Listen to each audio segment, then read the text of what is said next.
vous en avez marre de travailler pour les autres, vous avez envie de vous investir dans un projet qui vous plaît et qui vous tient à cœur, et en plus c'est un projet qui concerne la mode à la grande taille, ou alors vous avez tout simplement toujours voulu savoir comment on fait pour lancer sa propre entreprise, ne bougez pas, cette vidéo pourrait vous intéresser.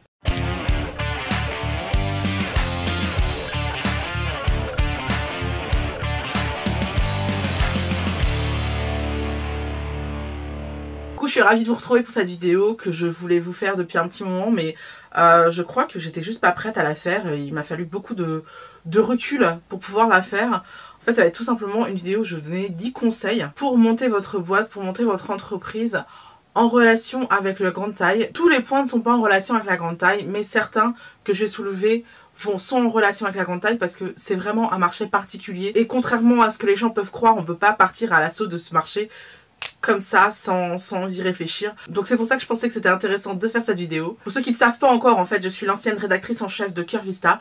Cœur Vista qui est un magazine féminin pour les filles rondes. Et du coup, je pense que je suis assez légitime pour répondre à toutes ces questions. Donc voilà. Avant de rentrer dans le vif du sujet, je voulais vous rappeler qu'on approche délicieusement des 5000 abonnés. Et pour l'occasion, j'ai envie de faire une vidéo de bilan, compagnie, où je vous explique un peu ce qui s'est passé pour la chaîne, comment la chaîne a été lancée, dans quelles conditions, ce qui s'est passé depuis le début de la chaîne. Et la troisième partie, ce sera une partie FAQ, parce que j'aimerais beaucoup que vous participiez à cette vidéo, parce que voilà, les 5000 abonnés, j'y serais pas arrivée sans vous. Donc voilà, je trouve que ce serait cool que je vous donne un peu la parole et que vous me posiez toutes les questions que vous rêvez de me poser, et j'y répondrai avec plaisir. Donc n'hésitez pas à me poser en commentaire toutes les questions que vous rêvez. Ceci étant dit, on va pouvoir passer au vif du sujet. Alors, retournons dans le passé. Suite à des déboires professionnels, j'ai décidé de lancer mon propre magazine, parce que je trouvais que en France, les rédactrices en chef et les rédactrices de mode étaient beaucoup trop frileuses à parler de mode grande taille, et ça me frustrait énormément parce que, en tant que folle de mode et ronde, je ne trouvais pas de revue où je pouvais trouver en fait toutes les pièces que j'avais envie de voir, toutes les pièces du moment. Je trouvais que ça me manquait en fait, et d'ailleurs ça manque toujours puisque Cœur Vista n'est plus là. Il y avait un tabou au niveau de la presse féminine par rapport aux grandes tailles, et ça m'exaspérait. Et ce tabou existe toujours, hein, on va pas se mentir, et ça m'exaspère toujours. Donc j'ai décidé de lancer Cœur Vista avec mon ex-compagnon qui s'occupait de la maquette et moi je m'occupais de la rédaction. Ça a super bien fonctionné pendant 5 ans, on a sorti un numéro papier, et puis à un moment donné, j'en ai eu marre d'investir dans Cœur Vista, sachant que en fait, je n'avais pas forcément de retour sur investissement. Il faut savoir qu'un magazine, en fait, il a 2 manières de se rémunérer. Il a les abonnements et il a aussi les annonceurs, les publicités. Et le problème qu'on a en France, c'est que les annonceurs ne veulent pas communiquer sur ce qu'ils font. Que ce soit les petites marques qui n'ont pas de budget ou qui ne veulent pas débloquer de budget, parce qu'en fait, le problème, il est plutôt là, et pour eux c'est secondaire. On en reviendra plus tard, mais pour eux, c'est secondaire. Donc, que ce soit une petite marque qui ne veut pas débloquer de budget, ou que ce soit une grande marque qui a juste un rayon grande taille et qui ne veut pas communiquer sur le fait qu'il a un rayon grande taille parce que c'est un peu la loose dans le monde de la mode d'avoir des clientes grosses, hein, on va dire les choses comme elles sont. Je n'arrivais pas à avoir d'annonceurs. Et du coup, je rentrais pas dans mes frais. Et au bout de 5 ans, je me suis dit, c'est bon, ça va, ça suffit. Je ne voyais pas le bout, en fait. Je ne voyais pas le moment où c'est bon, Cœur Vista est autodépendant et se financer lui-même. Et voilà, il fallait toujours que j'allonge. Et voilà, au bout d'un moment, je crois que j'ai dû dépenser 20 000 € pour Cœur Vista en tout. Ça fait une somme, en fait. Et voilà, sachant que comme j'étais auto-entrepreneur, j'étais pas payée, j'avais pas de salaire en tant que voilà, j'avais pas pendant un moment j'ai touché les chômages, mais ça n'a pas duré, ça ne pouvait pas durer éternellement, donc j'ai décidé d'arrêter. C'est mieux sans la lumière, désolée. Et fort de cette expérience, il n'est pas rare que quelqu'un me demande quelques conseils pour lancer leur propre marque grande taille ou leur propre business dans la grande taille. Et comme en fait on n'a pas le temps de développer le truc et tout, j'ai souvent des réponses un peu arrêté, un peu simple, je vais droit au but et je prends pas forcément le temps d'expliquer vraiment ce qu'il faudrait pour bien fonctionner, pour avoir un business prospère dans la grande taille. Et voilà, c'est un peu ce que j'aimerais réparer avec cette vidéo. De toute manière, je pense que tous ceux qui me suivaient avec Cœur Vista attendent de voir cette vidéo avec impatience. Donc voilà, c'était l'occasion de répondre à toutes ces questions-là. J'ai décidé de faire cette vidéo en fait tout simplement parce que avoir une bonne idée de business, c'est bien. Il y en a plein qui ont de super bonnes idées de business. Mais après, il faut la mettre en pratique. Et ça, c'est beaucoup plus compliqué. Beaucoup de gens pensent qu'en fait avoir un business c'est easy et tout, c'est pas du tout le cas. Si c'était le cas, on serait tous entrepreneurs. Ce n'est pas possible. Certaines personnes savent lancer un business, monter un business, tenir un business, d'autres ne le savent pas et ne le sauront jamais. Mais tout ça, en fait, ça s'apprend. Et c'est pour ça que c'est super important que je fasse cette vidéo avec 10 conseils super importants si vous voulez lancer votre business, que ce soit dans la grande taille ou pas. Le premier conseil que je vais vous donner, et c'est le plus important, c'est faites une étude de marché. C'est capital. C'est vraiment une erreur que j'ai faite. Je n'ai pas fait une étude de marché et je le regrette amèrement. Parce que quand vous faites une étude de marché, déjà, vous connaissez votre marché, vous connaissez vos clients, vous connaissez votre cible. Vous savez quels concurrents vous avez. Vous allez budgétiser votre business. Vous allez budgétiser votre marché. Et vous allez savoir exactement de combien d'argent vous avez besoin pour lancer le business. Et de combien d'argent vous avez besoin pour revenir dans vos frais. Vous allez savoir exactement où vous allez. Et vous allez savoir le nombre de ventes dont vous avez besoin pour que votre business soit pérenne. Et ça, c'est hyper important. Par exemple, quand on veut faire des préventes, vous saurez avant de lancer votre production si vous avez suffisamment de clients pour pouvoir la lancer. Et c'est capital, honnêtement c'est capital. Vraiment, faites une étude de marché, je ne le dirai jamais assez, il y a plein de gens qui se lancent dans la grande taille, et je l'ai fait, hein. Donc je sais de quoi je parle, je me suis lancée comme ça, en mode YOLO dans la grande taille, en me disant c'est bon, ça va fonctionner et tout. Sauf que j'avais pas identifié les freins de mon marché. Par exemple, un des freins de la grande taille, c'est que les rondes ne sont pas habituées à dépenser beaucoup d'argent pour leur apparence, pour voilà, tout ce qui est vestimentaire, tout ce qui est pour elles c'est secondaire. Elles sont un peu comme des mecs à ce niveau-là, c'est-à-dire qu'elles ne vont pas être capables, comme des nanas en mode standard, il y en a très peu en fait qui sont capables de péter la tirelire pour une pièce qui leur plaît. Et du coup, si j'avais su ça, en fait, si j'avais fait attention à ce petit point, ça m'aurait évité bien des prises de... Un autre frein qu'a le marché de la grande taille, c'est tout simplement la grossophobie qu'il y a en France. Il y a une énorme grossophobie en France. Il y a une grossophobie dans tous les pays, mais alors en France, elle est vraiment extrêmement violente. Et du coup, cette grossophobie, en fait, c'est un frein également pour parler du produit que tu vas lancer. Par exemple, la presse va avoir du mal à parler de ce que tu lances, de ce que tu fais. Tout simplement parce qu'en France, les gens refusent le fait qu'il y ait des gros. En gros, tout simplement. C'est bête, hein, parce que c'est vraiment quelque chose d'évident. Mais voilà, on a cette résistance pour parler de tout ce que proposent les gens obèses. Et voilà, et ça, il faut le savoir, en fait.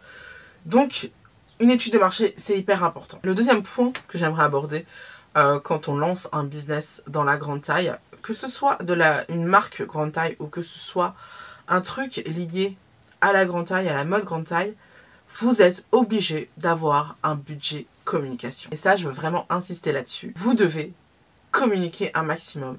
C'est-à-dire que l'erreur la plus fatale que font la plupart des marques grande taille, c'est de ne pas communiquer. En considérant que, en fait, il y a tellement peu de marques grande taille que les clientes, on va aller directement vers eux. C'est tellement pas le cas. Il y a énormément de marques grande taille. Le problème, c'est qu'elles ne sont pas connues et que les filles ne savent pas comment aller vers ces marques. Mais des marques grande taille, il y en a des centaines de milliers. Et en plus, en tant que professionnel, ce n'est pas à vos clients d'aller vers vous, c'est à vous d'aller chercher vos clients. Ça, c'est quelque chose que le monde de la size, comme on dit, c'est que vous devez aller chercher vos clients et vous devez allouer un budget pour ça. Et c'est d'autant plus vrai si c'est un projet qui est d'une manière ou d'une autre attaché à la mode grande taille. En fait, il faut tout simplement regarder ce que font les marques standards. Qu'est-ce qu'elles font les marques standards? Elles mettent un putain de budget dans la com. Elles mettent au moins 20% de leur budget dans la com. Mais minimum. Pourquoi? Parce que c'est le nerf de la guerre dans la mode. La mode, c'est une question d'image. En tant que marque, tu dois créer l'image de ta marque. La meilleure manière de le faire, c'est de communiquer. Alors que ce soit à travers des publicités dans des magazines, ou que ce soit avec des blogueuses, ou que ce soit sur tes réseaux sociaux, tu dois communiquer un maximum. En fait, il ne faut pas faire l'économie de certains moyens de communication. Parce que tu dois vraiment te façonner une image de marque. Et ça, vraiment, je n'insisterai jamais assez là-dessus. C'est capital. Je ne comprends pas que les industriels de la mode grande taille ne comprennent pas encore ça. Il faut que vous communiquiez. Vos clientes ne viendront pas à vous, c'est à vous d'aller vers elles. C'est aussi simple que ça. D'autant plus que beaucoup de rondes sont complexées et que donc elles vont considérer qu'elles n'ont pas le droit de bien s'habiller. C'est à vous de les convaincre qu'elles peuvent être bien fringuées et qu'elles peuvent trouver des vêtements à leur taille sans problème. C'est à vous de faire ça. Ce n'est pas aux clients de se projeter directement. Non, vous, votre travail, c'est de les convaincre que vous pouvez leur offrir de belles tenues, de la confiance en elles. Ça, c'est votre travail. Et pour ça, il vous faut un budget com. Un autre domaine dans lequel j'ai fait une erreur aussi par rapport à ça, et voilà, dans lequel j'aimerais que vous évitiez de tomber, c'est l'écueil de la concurrence. Dans nos cerveaux, dans nos petits cerveaux, en fait, on se dit que quand une marque a du succès, eh ben, elle vous vole des clients. Sauf qu'en fait, ça n'est pas aussi simple que ça, en fait. Il faut se dire que si une marque fonctionne, ça veut dire que vous aussi, vous pouvez fonctionner. Et au lieu de se tirer la bourre, le monde de la mode grande taille aurait beaucoup plus gagné à travailler ensemble. Je vais vous donner par exemple mon expérience. J'ai lancé Curvista, il n'y avait pas de magazine.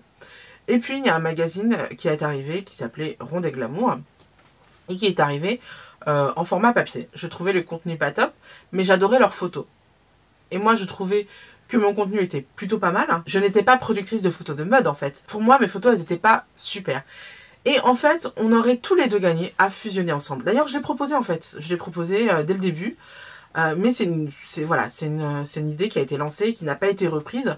Mais on aurait vachement gagné à fusionner ensemble et à travailler ensemble et à faire en sorte que, en fait, mon contenu, ma maquette et leurs photos fassent un super magazine. On n'a pas fait ça. Au lieu de ça, on s'est tiré la bourre. On a été super concurrentiels entre nous. Ce qui fait que aucun de nous deux n'a survécu. Alors que si on avait fusionné, ben, on aurait économisé bien de l'argent, déjà, bien de l'énergie. Et en plus, on aurait eu un support beaucoup plus intéressant et un produit beaucoup plus intéressant à proposer à nos lecteurs. Et voilà, c'est vraiment un regret que j'ai. Le quatrième conseil que j'ai à vous donner pour lancer votre business dans le monde de la grande taille ou ailleurs, c'est l'organisation. Vous le savez, vous qui me suivez depuis un moment, je suis totalement obsédée par l'organisation et ce n'est pas pour rien. Ce n'est pas que je suis totalement psychorigide, c'est que tout simplement j'ai besoin de savoir ce que je dois faire dans la journée pour pouvoir m'organiser mieux, pour pouvoir organiser mes vidéos, pour pouvoir publier à temps. C'est hyper important et pour pouvoir publier sur les réseaux sociaux aussi, sur mon blog et tout. Pour moi, c'est vraiment la chose la plus importante de tout ce que j'ai, c'est vraiment l'organisation. Quand on lance son business, en fait, c'est vraiment capital. Beaucoup de gens font l'erreur, en fait, quand ils lancent leur business, de considérer que leur valeur ajoutée, ce qu'ils ont pour créer leur business, ça va être les économies qu'ils ont mis de côté pour pouvoir lancer le business. Ou tout simplement les prêts qu'ils ont obtenus, ou le crowdfunding qu'ils ont, le capital, en gros, qu'ils vont avoir pour lancer le business. Mais en réalité, leur vraie valeur ajoutée, ça va être le temps. Et c'est difficile de s'en rendre compte, mais le temps, c'est quelque chose de vraiment limité. Et tu crois avoir tout le temps au début de ton projet pour faire tout ce que tu veux, que tu en manques énormément, tout simplement parce que tu as sous-estimé l'importance du temps que tu accordais aux choses, ou aux gens. Et en fait, quand tu lances un business, il va y avoir beaucoup de gens qui vont vouloir te prendre ce temps, qui vont vouloir te le grignoter. Moi, quand j'étais rédactrice en chef de Curvista, il y avait des filles qui me contactaient personnellement pour me demander quelle tenue elle devrait porter. Alors, rien que le fait de répondre que t'as pas le temps, en fait, de lui faire son dressing, t'as plein de choses à gérer et que, tu vois, déjà rien que ça, c'est 10 minutes de perdu. Mais en plus, tu passes pour une connasse. Mais voilà, il y a plein de gens qui vont vouloir vous prendre votre temps. Que ce soit des gens qui ont un business et qui veulent vous proposer quelque chose, ou que ce soit des gens qui tout simplement veulent un peu d'attention, tout le monde va vouloir prendre votre temps. Donc c'est hyper important de l'optimiser. C'est hyper important que vous organisiez, que vous utilisiez des applis, que vous utilisiez un bullet journal, que vous utilisiez un planner, je m'en fiche. Mais organisez-vous, vous devez savoir exactement heure par heure ce que vous devez faire dans la journée. Parce que vous allez voir que le temps défile à une vitesse incroyable. Surtout quand on a son propre business. Ça défile, ça défile, ça défile, je vous jure. Vous réveillez le vendredi en vous disant « Ah putain, la semaine est déjà finie, merde, j'ai pas eu le temps de faire ci, ça, ça, ça. » C'est vraiment un truc de ouf, vraiment, le temps défile vraiment beaucoup. Donc, organisez-vous au maximum. Et surtout, ne vous laissez pas distraire par les gens qui vont vous solliciter. Il y a des gens aussi qui vont vous demander des services. Il y a des gens qui vont vous demander plein de choses, en fait, qui vont vous demander votre attention. Et finalement, votre temps, vous allez le distribuer, il va s'égrener et vous allez voir que tout ce que vous vouliez faire dans la semaine, vous n'avez pas pu le faire. Si vous programmez une journée tranquillou, vous programmez une journée tranquillou et vous ne vous laissez pas distraire par les autres, par les services que demandent les autres. Parce que c'est votre journée tranquillou, vous l'avez mérité, vous avez travaillé comme une malade.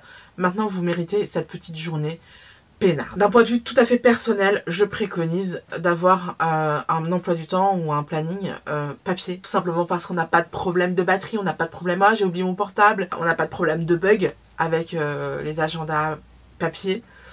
Et puis en plus, regardez, c'est quand même super élégant. Un agenda en cuir comme ça en plus, moi le mien il est personnalisé. Mais un agenda en cuir c'est quand même super élégant. Ça donne le ton quand tu arrives dans une réunion, tu poses sur la table, ça dit je suis la boss.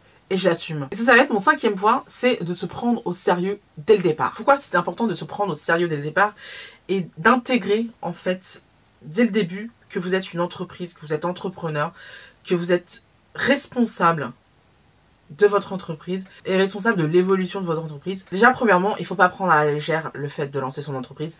C'est une affaire sérieuse. Si vous voulez vraiment lancer votre entreprise, il va falloir prendre les choses au sérieux parce que je vous assure que c'est vraiment du taf et que c'est vraiment... faut s'accrocher. Faut s'accrocher, vraiment. La deuxième des raisons, et ça va m'amener à un autre point, un 6e point, c'est également important que vous vous preniez vous-même au sérieux pour que vous dégagiez l'image de quelqu'un qui est déjà dans son entreprise, qui est bien dans son entreprise et qui prend son projet au sérieux. Parce qu'il y aura plein de gens qui ne vous prendront pas au sérieux, en fait, dans votre entourage personnel. Il y aura plein de gens qui sont sceptiques en fait et qui se diront en fait que lancer votre business c'est extrêmement risqué. Oui, c'est risqué. Lancer son business c'est super risqué. Mais quand on vit sans risque, on vit sans saveur. Voilà. Certaines personnes ont besoin d'avoir leur paye à chaque fin de mois et sont rassurées comme ça. Et pour eux c'est beaucoup plus simple. Mais certaines personnes ont des projets à réaliser. Et si vous regardez cette vidéo, c'est que vous en faites partie. C'est que vous faites partie de ces gens qui ont envie de prendre des risques et qui ont envie de plus que ce que la vie leur propose. Et qui ont envie vraiment de créer et de façonner leur propre destin. Et ça, tout le monde ne le comprend pas. Et vous allez avoir plein de gens qui vont critiquer et qui vont vous mettre le doute sur votre business. Et c'est pour ça que c'est à vous de vous prendre au sérieux dès le départ et de vous dire, je fais le truc sérieusement. Je suis sérieuse dans mon travail. Pour moi, ça me tient à cœur parce que ce projet, j'y crois. C'est hyper important de votre côté de faire ça. Et on en est déjà au 8e point qui va être totalement en relation avec le point précédent que je viens de soulever.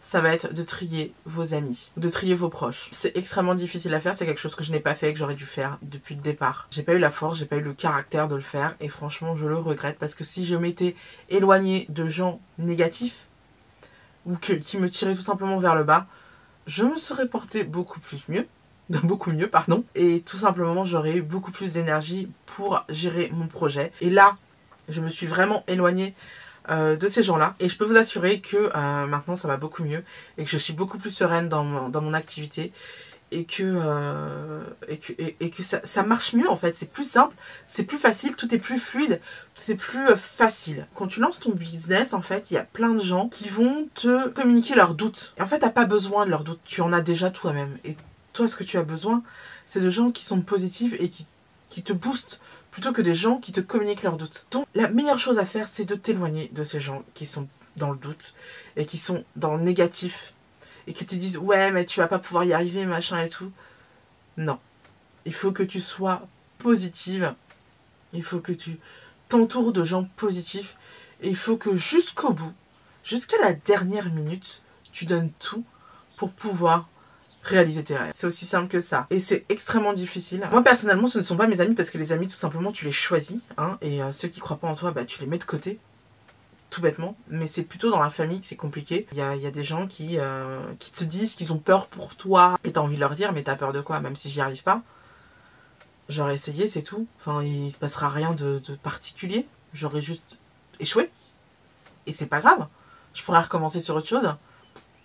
Quel est le problème? C'est vraiment quelque chose qui est très difficile à faire, de se couper des gens négatifs, mais je vous assure, ça va faire toute la différence. je l'assure. Je le sens maintenant que je l'ai fait, je sens la différence, mais le jour et la nuit, tout est beaucoup plus simple, tout est beaucoup plus facile. Tu es focus sur ce que tu dois faire et tout se fait beaucoup mieux. Un autre point super important que je voudrais aborder dans cette vidéo, c'est l'importance de prendre son temps. Lancer une entreprise, avoir une entreprise pérenne, prend énormément de temps. Globalement, dans le monde des affaires, on dit que quand on lance une entreprise, on a la première année où c'est de l'investissement, la deuxième année où on retombe sur ses frais, et la troisième année où on commence à faire des bénéfices. Moi, typiquement, je suis là-dessus, même si c'est sur YouTube, même si c'est réputé être super rapide et tout, je suis exactement là-dedans, c'est-à-dire que la première année, j'ai investi dans mon matériel. Là, je suis en train de revenir sur mes frais et et de commencer à gagner de l'argent avec YouTube. Mais je vous en parlerai plus en détail dans la vidéo de bilan. Et j'espère avoir des bénéfices dans la troisième année. Donc voilà, je suis typiquement là-dedans et je suis typiquement sur les clous, donc ça va. Avec Curvista, j'y suis pas arrivée, mais c'est aussi de ma faute. C'est dire si monter son entreprise prend beaucoup de temps. Il y a beaucoup de gens qui lancent un business ou qui lancent une chaîne YouTube par exemple et qui au bout de quelques mois s'arrêtent parce qu'ils considèrent qu'ils n'ont pas les retombées qu'ils méritent. Que ce soit quand on veut être influenceur ou que ce soit quand on veut lancer une marque, il faut du temps pour construire votre communauté ou pour construire l'image de votre marque et faire en sorte qu'elle devienne intéressante pour vos clientes. Une marque que tu ne connais pas, tu ne vas pas te jeter dessus. Tu vas attendre de voir les avis des gens. Tu vas attendre de voir si elle dure dans le temps pour savoir si tu commandes, est-ce que tu vas récupérer ta commande ou est-ce qu'ils vont dire « Ah non, on a fait faillite, désolé ». Les clients, vous allez les avoir au début, vraiment, petit à petit, quelques petits clients. Et ces petits clients-là, il va falloir les chouchouter, les dorloter, parce que c'est eux qui vont faire votre image après. C'est eux qui vont faire le bouche à oreille. Mais voilà, au début, vous n'allez pas avoir beaucoup de clients. Et ça va se faire petit à petit avec le temps. Et c'est pour ça que je reviens à mon premier point. C'est pour ça qu'il fallait faire une étude de marché pour savoir de combien d'argent vous aviez besoin pour ne pas avoir besoin d'énormément de clients pendant ces 3 ans. Et donc, prenez le temps de développer votre business. À chaque fois que je vous dis que c'est capital, mais c'est vrai que c'est capital, il y a beaucoup de gens qui viennent avec de super idées et qui s'essoufflent au bout de quelques mois en se disant non mais ça marche pas et tout. Mais c'est normal que ça marche pas. Une entreprise met 3 ans à fonctionner. C'est tout. C'est comme ça. Je crois que je me suis embrouillée dans les chiffres, en fait, j'en suis au 9e là. Et donc le 9e point, ça va être de toujours se remettre en question. Ce qu'il faut comprendre aussi dans le monde du business, c'est que il y a la vie telle que vous la concevez dans votre tête, il y a la vraie vie, il y a le terrain. Et il faut savoir s'adapter au terrain. Il faut savoir s'adapter à ce que les gens veulent vraiment. Accepter de vous remettre en question et accepter de remettre vos projets en question par rapport à votre cible, tout simplement. Par exemple, je vais vous donner un exemple très clair. Mes premières vidéos qui ont cartonné sur ma chaîne, c'était mes vidéos sur le bullet journal. Dernièrement, j'en ai fait une sur le bullet journal, elle n'a pas dépassé les 150 vues. Depuis que j'ai dépassé les 1000 abonnés, ça m'est jamais arrivé. C'est dommage, il y a encore quelques semaines, j'adorais faire des vidéos sur le bullet journal. Heureusement, je me suis reportée sur le planeur. Ouf! Mais je sais que les gens veulent plus entendre parler de bullet journal, ça les saoule. Voilà, la tendance est passée. Donc, même moi, je suis passée à autre chose. Donc, voilà, je vais passer à autre chose. Je ne vais plus parler de bullet journal sur ma chaîne, même si j'adorais ça. C'est comme ça. Voilà, il faut s'adapter à la réalité du marché. Il faut s'adapter à la réalité de votre clientèle, de votre lectorat, de votre communauté. Donc voilà, il ne faut pas hésiter à mettre son ego de côté et à se remettre en question parce que vous n'avez pas la science infuse et il faut s'adapter à votre marché, à votre clientèle. C'est comme ça. Enfin, le dernier point, et ça va être un point double, ça va être votre interaction avec les gens en fait. J'ai déjà parlé de la concurrence et que c'est mieux de faire une communauté plutôt que de faire de la concurrence. Mais c'est également bien aussi de partager dans votre entreprise, par exemple, quand vous faites appel à quelqu'un d'autre ou quand vous prenez un stagiaire ou autre chose. C'est important, voilà, de partager non seulement votre quotidien, mais aussi partager votre savoir-faire. C'est hyper important. En fait, le problème, c'est que quand tu es chef d'entreprise, c'est ton bébé, ton entreprise. Et tu as du mal à laisser les gens faire ce qu'ils ont à faire. Et tu te sens dépossédé un peu quand ils prennent les choses en main. Et c'est dommage, voilà, c'est quelque chose qui est dommage. L'autre point, avec cette idée de partage, c'est que ça va être important de trouver un mentor ou une mentor si vous vous lancez dans un business, que ce soit dans la grande taille ou pas. avoir un mentor, ça vous permet de vous guider et ça vous permet de prendre du recul en fait, parce que le mentor aura le recul parce qu'il est déjà passé par les écueils que vous allez rencontrer, il est déjà passé par les obstacles que vous allez rencontrer. Il va vous guider en fait, il va vous dire tu devrais faire ça, tu devrais faire ça, parce que vous êtes dedans, vous avez le nez dans le guidon en fait, et vous vous rendez pas compte de certaines choses. Par exemple, le fait de partager, je m'en rendais pas compte. Il y avait des gens qui me le disaient, mais je m'en rendais pas compte personnellement. Tout ce que je voyais, moi, c'était que je me sentais dépossédée. Alors que si j'avais eu un mentor, j'ai eu un mentor mais bien plus tard, si j'avais trouvé un mentor plus tôt, les problèmes que j'ai rencontrés, j'aurais pu les surmonter avec beaucoup plus de facilité pour pouvoir passer à autre chose. Et c'est vrai qu'à chaque fois que j'ai rencontré un obstacle, j'étais devant en me disant putain qu'est-ce que je vais faire, qu'est-ce que je vais faire. Et ça me prenait pas mal de temps pour prendre le recul nécessaire pour pouvoir enjamber cet obstacle. Prendre un mentor vous permet de prendre du recul et vous permet de vous montrer la voie. Puis en plus, un mentor, ça va être aussi quelqu'un qui va vous introduire dans le milieu du business. C'est hyper important. Quand on monte un business, le réseau, c'est ta vie. C'est ce qu'il y a de plus important. Bon voilà, je pense que j'ai fini avec ces 10 points. J'espère que la vidéo vous a plu. Si c'est le cas, n'hésitez pas à me le dire dans les commentaires ou avec un petit pouce bleu. Ça me ferait vachement plaisir. Pensez à me poser toutes les questions que vous voulez poser pour la vidéo bilan. Vous vous souvenez? Si ce n'est pas déjà fait et que la vidéo vous a plu, je vous invite à vous abonner en cliquant ici. Pensez à bien activer les notifications en cliquant sur la petite cloche pour ne rien rater des vidéos. Comme ça, vous serez notifié à chaque vidéo que je publie. Ou alors, on vous enverra un petit mail si vous n'avez pas d'appli sur votre téléphone. En tout cas, on se retrouve la semaine prochaine pour une nouvelle vidéo. En tout cas, je vous invite à voir ou revoir mes dernières vidéos. Je vous fais des bisous. Bye.